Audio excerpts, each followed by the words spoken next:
그리고 다음 소식으로 넘어가도록 하죠. 어제 새벽에 윤석열 재판이 이루어지는 와중에 새벽 1시를 넘어서 국민의힘 윤리위원회에서 속보가 전해졌어요. 네. 한동훈 전 대표 제명 결정을 내렸어요. 생각보다 좀 빨랐던 것 같아요.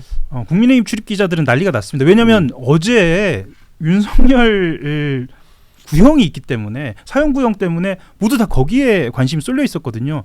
국민의힘 윤리위원회가 열리는 건 알고 있었습니다. 근데 설마 이렇게 전격적인 조치가 있을까 했는데 어제 오후 5시부터 6시간 정도 열렸고요. 새벽 1시쯤 끝났거든요. 이렇게 발표가 나옵니다. 당원 게시판 글은 한동훈 전 대표가 작성한 것으로 보인다. 이렇게 이야기하면서 당무감사실은 한동훈 전 대표의 가족 계정들과 동일한 IP를 사용한 계정 명의자를 특정하기 위해 당원 명부를 기준으로 동명이인인 한동훈 전원을 조사했다. 그리고 해당 계정의 명의자가 한동훈 전 대표로 확인했다라고 이야기하면서 한동훈 전 대표 제명 결정을 내렸습니다. 보통 이제 큰 뉴스가 있을 때는 네. 오히려 조금 배치를 해서 조금 시간을 조정을 하거든요. 네. 근데 이거 오히려 같은 날 일부러 맞춘 것 같은 느낌이 들어요. 그렇죠. 큰 뉴스에는 숨어든 거죠. 오히려 그렇게 널리 알리고 싶지 않았던 건가요? 그렇죠. 그래서 뭐 기사량을 일부러 줄이려고 하지 않았나 뭐 이런 생각이 드는데요. 정알못 판사 출신 대표와 정알못 검사 출신 전 대표의 전쟁은 결국은 심판은 판사가 보네요. 그렇죠. 네. 참. 사실 지금 방금 장동혁 대표가 한 말입니다. 오늘 지금 최고위가 열리고 있는데요. 이렇게 얘기를 했네요. 본인은 윤리위 사정을 고려해서 결정할 것이고 이 윤리위의 결정은 보도를 통해서 알았다. 그리고 의도한 것은 아니다. 뭐 이런 이야기도 한 것 같습니다. 그 이야기는 나는 당대표 자질이 없다. 난 정치적 통합 능력이나 조정 능력이 아예 없다. 이런 이야기를 자백하는 겁니다. 예, 그러니까 말씀하셨지만 전무적인 판단이 충분히 가능함에도 본인의 책임이나 어떤 한계를 그대로 그냥 드러낸 이런 상황인 것 같습니다. 뭐 아마 이제 저 의도는 나는 윤리위 결정에 개입하지 않았다. 예. 그래서 한동훈의 제명에 내가 직접 개입하지 않았다. 그거를 이야기하고 싶은 것 같은데 네. 무책임하게 보이고 그리고 장동혁 대표가 지금까지 꾸준히 한동훈 징계를 계속 요구해 왔고 또 목소리를 높여 왔었잖아요. 예. 그리고 제명 같은 경우에는 윤리위가 의결을 했고요. 그 다음에 최고위에서 결정을 해야 하는 문제거든요. 그래서 모르고 있었다라는 건 사실 기자들로서는 믿을 수 없죠. 네, 믿을 수 없는 얘기고. 믿을 수 없죠. 예. 그전까지 한동훈 전 대표를 폭행해가지고 거의 다 죽어가는 빈사 상태로 만들어놓고 마지막에 산소호흡기 뗄 때 난 몰랐다. 그 이야기하는 수준이잖아요. 이게. 그러니까 이 한동훈 전 대표는 지금 이제 국회의원이 아니기 때문에 예. 최고위 의결로서 그 결정이 나는 거죠. 예, 의원총회는 거치지 않을 것으로 보입니다. 물론 그 국민의힘 그 당원 당규를 좀 살펴봐야겠지만 대체로 여의도에서는 그 정도의 룰을 갖고 있는 것 같습니다. 그러니까 의원을 제명하는 것은 조금 절차가 복잡하고요. 당원이기 때문에 최고의 의결로서 확정이 될 것 같고 전망하기로는 장혁 대표가 계속 이 단계 문제, 당원 게시판 문제는 조기에 매듭 짓겠다라고 이야기를 해왔거든요. 조만간 징계가 받아들여져서 결정을 확정을 할 가능성이 높아 보입니다. 최고위는 언제쯤 열릴까요? 지금 최고위는 열리고 있고요. 아니, 다만 오늘 지금 최고위에서 그럼 결정이 나는 건가요? 지금 나오는 소식으로 봤을 때는 윤리위의 사정을 고려해서 결정을 하겠다는 것으로 봤을 때 지켜볼 것으로 보입니다. 왜 제가 이 말씀도 드리냐면 거의 지금 실시간으로 나오고 있는 소식인데요. 한동훈 제명 결정에 대해서 친한계가 긴급 회동을 지금 하고 있고요. 그리고 국민의힘 초재선 모임도 오전에 그러니까 이것도 지금 열리고 있는 것 같습니다. 긴급 회의를 열어서 장동혁 대표에게 윤리 결정에 대해서 재고를 촉구하는 이 성명서를 낸다고 이렇게 얘기합니다. 지금 막 소식이 릴타임으로 지금 전달되고 있어서 그렇게 이제 지금 현재 최고위는 열리고 있고 예. 물론 이제 오늘 최고위에서 그 윤리위 그 결정에 대한 최고위의 의결을 내는지는 않겠지만 그렇지는 그와 않을 동시에 것으로 지금 한동훈 전 대표 쪽에서도 좀 회동을 갖고 지금 대책을 논의하고 있고 예. 또 하나 초재선 모임 국민의힘 초재선 모임에서는 이건 잘못됐다 예. 이런 식으로 가면 안 된다라고 이제 윤리위 결정을 제고해달라는 촉구하고 있고 예. 지금 이게 동시다발적으로 벌어지고 있는 거죠. 예, 제 개인적으로 이제 정치부 기자 입장에서 보면은 사실은 이 결정이 국민의힘의 갈등이 있을 것이라고 모두 다 예상을 했는데 그런 에너지든 이제 그런 갈등의 동력이 있는가도 궁금했거든요. 왜냐하면 한동훈계라고 해봐야 교섭단체 구성할 만한 숫자도 안 되고 실제로 이런 갈등은 또 어떻게 보면 개혁이라는 어떤 그런 프로세스로 갈 수도 있는 가능성이니까요. 그런데 오늘 아침에 초재선 의원 모임이 모이는 것을 봤을 때는 또 다른 상황이 좀 벌어질 수도 있지 않을까라는 생각도 좀 듭니다. 제명 결정은 15일 최고위에서 의결 예정이라고 지금 또 속보가 들어왔으니까 내일 최고위에서 제명을 하겠군요. 예. 네. 지금 저는 이 국면이 영남 중진들 또는 그 광역 시도지사 출마자들의 양비로적 정치적 흐름으로 흘러갈 수 있다고 봅니다.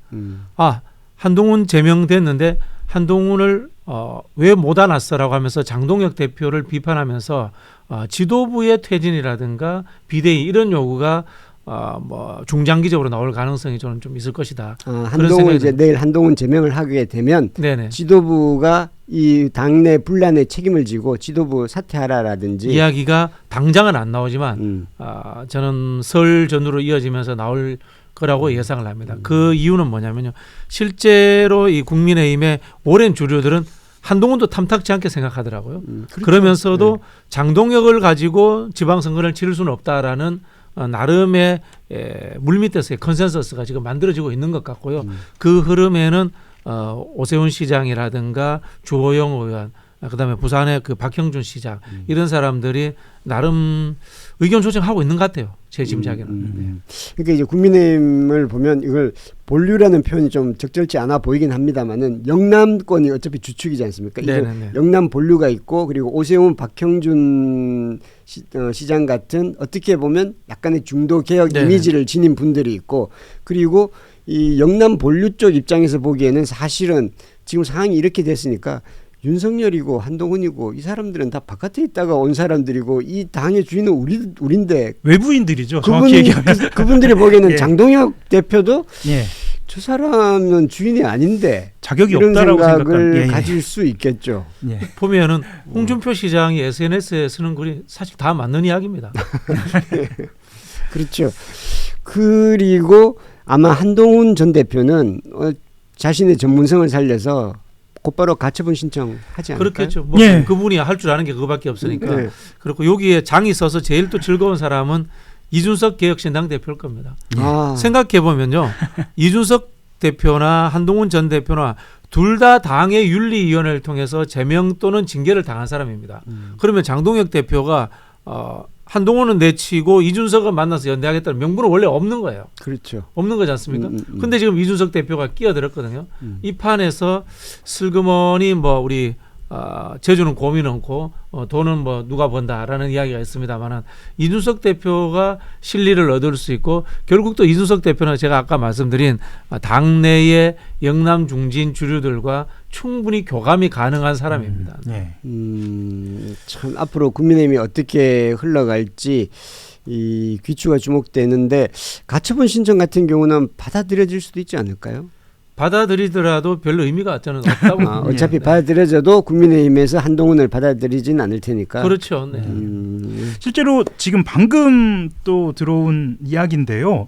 그 한동훈 전 대표가 친한계가 모여 있는 단체 대화방 거기에다가 저는 당 익명 게시판에 가입한 적도 글도 쓴 적도 없다고 이렇게 글을 올린 것으로 이렇게 좀 소식이 또 좀 들어왔습니다. 그러니까 방금 말씀하셨던 것처럼 가처분 신청을 하겠다 이런 취지의 글도 지금 올리고 있고요.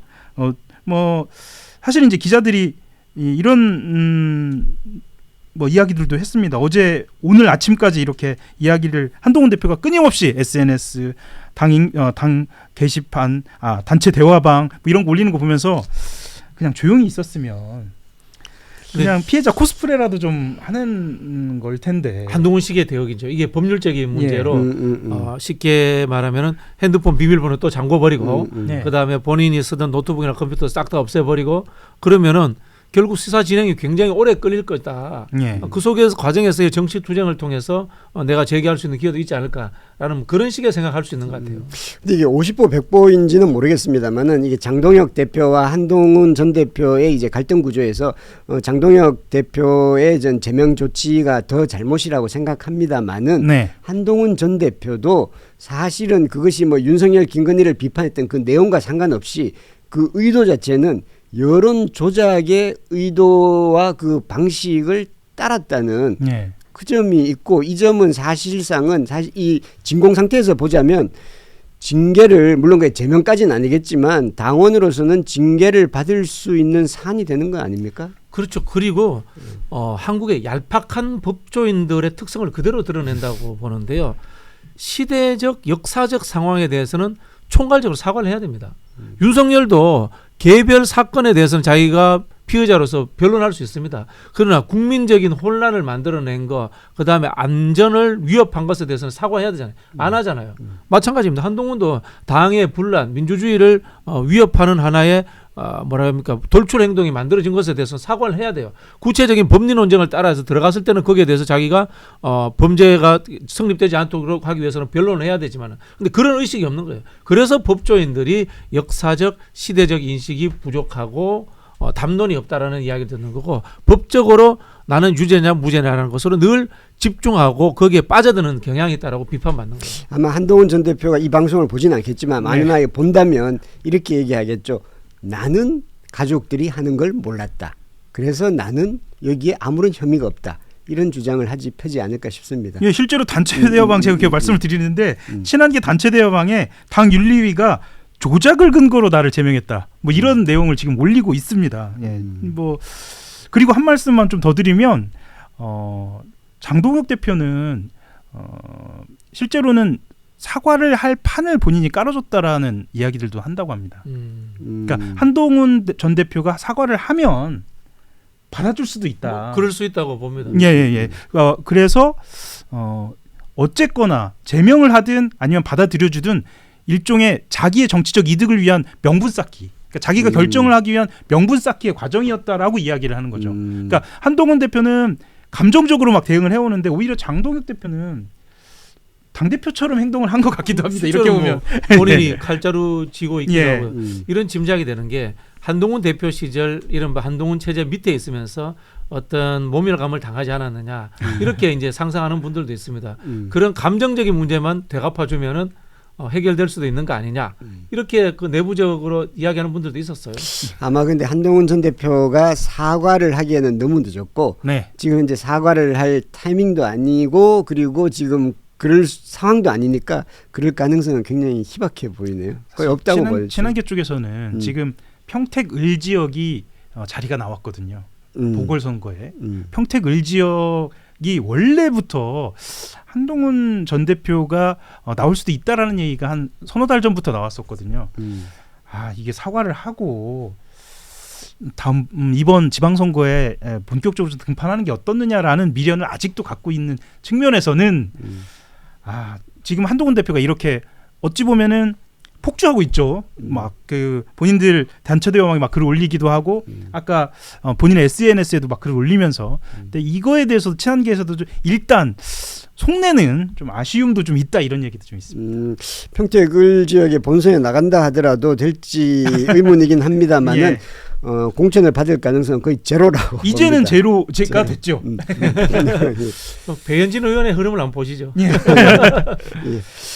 정광훈 이 표현을 뭐라고 해야 되죠? 정광훈 사랑제일교회 목사. 네. 어제 이제 구속됐죠. 예. 서울 서부지법 김형석 영장 전담 부장판사가요, 어제 특수 주거침입 교사와 특수 공무집행방해 교사 혐의를 받는 전광훈 목사에 대한 구속영장을 발부를 했습니다. 피의자는 증거를 인멸할 염려가 있고 도망할 염려가 있다는 게 구속 사유입니다. 네. 정광훈 목사는 자신의 혐의를 부인하고 있죠.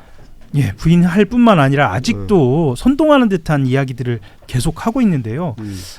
실제로 그 구속영장 실질심사 전에 기자회견 열어서 이런 이야기도 했습니다. 서부지법 사태 전에 집회는 끝났다. 그러면서 창문을 부수고 들어간 사람은 다른 팀이다. 뭐 본인은 서부지법 사태에 일어난 것도 미국에서 알았다 이렇게 이야기는 하는데 사실은 이제 그보다 전 집회에서는 감방 갔다 오면 내가 대통령이 돼서 돌아오겠다 이런 이야기들을 하고 실제로 그 이전에는 저항권을 이야기하면서 국민 저항권이라고 얘기했죠. 맞습니다. 그 국민 저항권이라는 이야기를 하면서 사실상 선동을 한 것이 아니냐 경찰은 또 이렇게 보고 있습니다. 자기가 정광훈 목사가 사실상은 이걸 사주를 했다고 지금 보는 거죠. 경찰은. 예, 그러니까 주변 유튜버를 관리를 하고요. 그리고 이 유튜버들과 함께 그러니까 본인이 직접적으로 이야기들도 하지만 정광훈 목사가 이야기를 하면 이와 같은 뉘앙스나 톤으로 실제로 인용도 하고요. 이런 국민저항권이라는 이야기를 내세워서 폭동가담자들의 폭력 행위를 부추겼다 경찰 이렇게 보고 있습니다. 예. 그러니까요. 이게 정광훈 목사야 그런 사람이고 네. 또 그 사주를 받고 주동을 뜬 사람도 그런 사람이라고 하더라도 네. 거기에 얼떨결에 군중심리에 휩싸여 가지고 들어가고 유리창 깨고 이 사람들이 지금 직장 잃고 뭐 상당히 좀 구속되고 이 얼마나 많은 사람들의 삶을 이렇게 망친 겁니까 이게? 지난달 1일 기준으로 말씀하셨던 것처럼 재판에 넘겨진 피고인만 141명입니다. 그러니까요. 예. 그러나 이게 굉장히 특히 이제 법원을 들어가서 난동을 피운다는 거는 우리 역사에 거의 없었던 일이고 이거는 굉장히 큰 범죄라는 것을 뭐 이래도 되겠지라고 이렇게 하는 데는 경종을 울려야 된다고 봅니다. 예, 그러니까 윤석열에 대한 구속영장 발부가 된 직후거든요. 그러니까 사법부가 그런 결정, 그러니까 구속영장을 발부하겠다는 이 결정 직후에 벌어진 일입니다. 그리고 특히나 윤석열이라는 아주 중요한 인물에 대한 결정이었고요. 이것에 대해서 이렇게 선동을 했다는 건 엄단을 해야겠다. 사법부 이렇게 판단한 것 같습니다. 그걸 만약 엄단을 안 했으면 맞습니다. 지금 어제 사형 구형됐고 그리고 나중에 이제 다음 달에 선고됐을 때 이게 뭐 상황이 어떻게 될지 모릅니다. 그런 부분에서 엄하게 엄단을 하는 것이 맞는 것 같고요. 다 연결되어 있는 것 같네요. 뭐 생각해 보면은 헌법 체제를 부정하는 세력들을 어떻게 처단할 것인가라는 측면 그리고 종교가 정치에 개입하면 어떤 결말이 나온다라는가 두 가지 부분에서 경종을 제대로 울려야 될 것 같습니다. 모르겠습니다. 저는 사실은 정광훈 목사 이게 종교라고 할 수 있는지도 살짝 의문이긴 합니다만은 사실 극우 비즈니스 쪽에 가까웠다고 보긴 합니다만은 어제 내란 재판에서 중형을 구형받은 피고인들 가운데 윤승영 전 국가수사본부 수사기획조정관이 있습니다. 아마 잘 모르실 겁니다. 근데 이분이 징역 10년이 구형됐습니다. 그 혐의는 12.3 비상계엄 당시 방첩사령부가 국수본의 이현일 수사기획계장에게 정치인 체포를 위한 형사 10명과 호송차를 요청합니다. 그러니까 이현일 계장은 이를 상관인 윤승영 수사기획조정관에게 보고합니다. 윤승영은 이를 조지호 경찰청장에게 그러니까 자신의 또 상관이죠. 조지호 경찰청장에게 보고했고 조 청장은 이를 승인합니다. 그래서 윤승영은 청장님 승인을 받았다. 그렇게 협조하라고 부하 직원에게 지시합니다. 그런데 이 체포조 10명은 배치하기도 전에 계엄이 해제돼 실행에 옮겨지지도 않았습니다. 그러나 수사를 통해 윤승영은 내란 공모범으로 체포됐고 어제 특검은 그에게 10년을 구형했습니다. 윤승영은 1967년생으로 경찰대 5기, 미시간 주립대 대학원 졸업, 그리고 무궁화 2개의 계급장을 지닌 치안감이었습니다. 경찰의 최고 엘리트였습니다. 12.3 내란이 없었다면 지방경찰청장이 됐을 것이고 경찰청장이 되었을 수도 있습니다. 그러나 그는 지금 내란 관련 혐의로 감옥에 있습니다. 책임을 맡은 자는 위기 시에 응당해야 할 판단을 하지 않은 것이 이렇게 큰 죄가 됩니다. 그리고 윤승영의 위치라면 최소한 이것은 내란이고 내란은 잘못이라는 것은 판단했어야 되고 알았어야 했다고 봅니다.